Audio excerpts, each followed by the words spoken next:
So this is the Stirling Directive. The sovereignty of the people of Scotland over their government, whether at Westminster or Holyrood, is a fact of the constitutional settlement of the Union.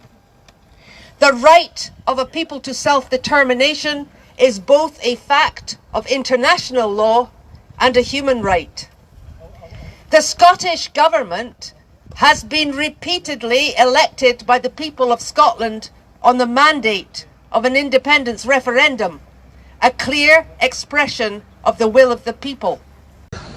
Well, thanks for staying. I'm hoping to get home soon and out of all of this. But this is a great day, rain or not. So I'm going to be a wee bit more boring, but I hope interesting. I hope. I think it goes without saying that Salvo is committed to obtaining international recognition of Scotland's rights. Yay. Scotland has rights. Really? What a radical idea. But unlike rainbow unicorns, which we've been accused of chasing, the rights of nations are well established fact. Scotland's rights exist under one of two possible sets of conditions, and only one or other of these two. Either it is a signatory nation to a treaty. Any signatory nation to any treaty has the right to expect the terms and limits agreed. And this is a right of peoples and nations and not just of states, unlike what you'll hear lawyers here saying. They've not gone and read up on it. These terms and limits must not only exist, but they must define the character of the agreement. I know, that's awfully wordy. But in Scotland's case, what it defines is Scotland's position in the United Kingdoms of Great Britain. Those terms and limits mean we have a right here and now to the sovereignty of our people over their government and to the exclusive control of our Scottish territorial resources, including our energy. Aye. Otherwise, that state, calling itself the United Kingdom, doesn't exist, either in law or in fact. Aye. Aye. What? The UK doesn't exist.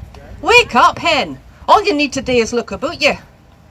Well, I say, take a look under that Union Jack.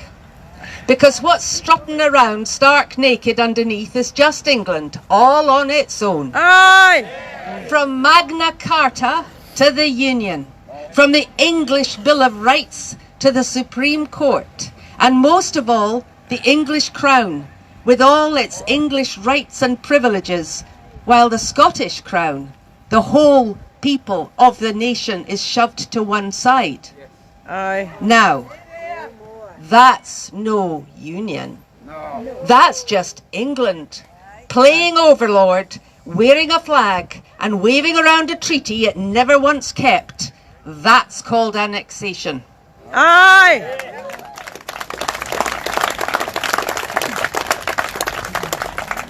But perhaps that is our political reality.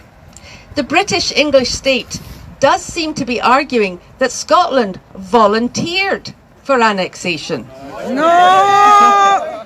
And for everything that has cost us in terms of our culture, history, languages, social values, laws and constitution. Volunteered for the genocidal annihilation of our population and identity. Volunteered for dispossession of our rights as a sovereign territorial nation, rights to the exclusive ownership and control of our own resources. Volunteered for our poverty and our desperation. No! No! Aye, right. Aye, right. But if there ever was such voluntary annexation, here's what the British establishment can't get away from. There is no such creature in international law as a voluntarily annexed nation. Aye. Let me repeat that.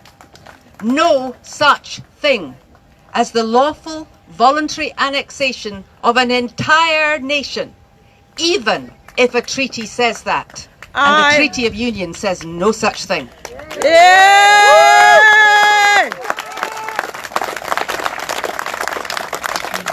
So what are the rights of an annexed nation? An international law.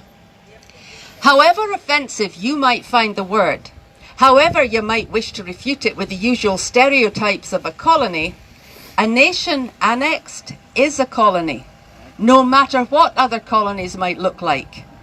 An annexed nation has the right to international assistance to decolonize. Aye.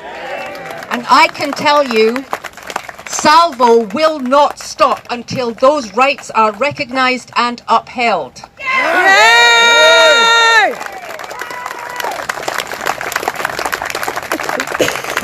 Now we're sponsoring and participating in the Stirling Directive because it stands on the sovereignty, on the absolute authority of the Scottish people alone. An authority that must be restored to its rightful place above all other authorities of the state.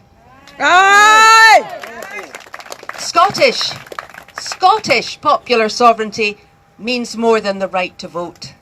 It means that a people can act on their own authority because they are that authority. Aye! Aye! And by acting on the authority that is inherently and lawfully ours, the people of Scotland can empower our representatives to respect and obey a higher power than Westminster. Aye! This not only opens the door to independence, but also to the kind of political reform which will enable Scotland to reflect its own political values and constitutional provisions instead of those of our foreign neighbour, England. And what that means is a doorway to a fully independent, self-determining future that looks not like England light, but like the Scotland that lives and breathes in every one of us. Aye!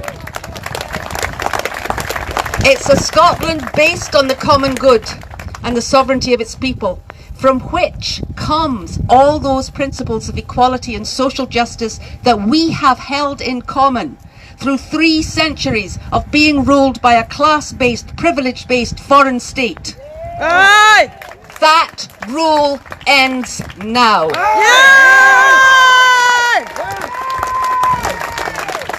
And the Scotland that lives and breathes in every one of us begins today. Yay!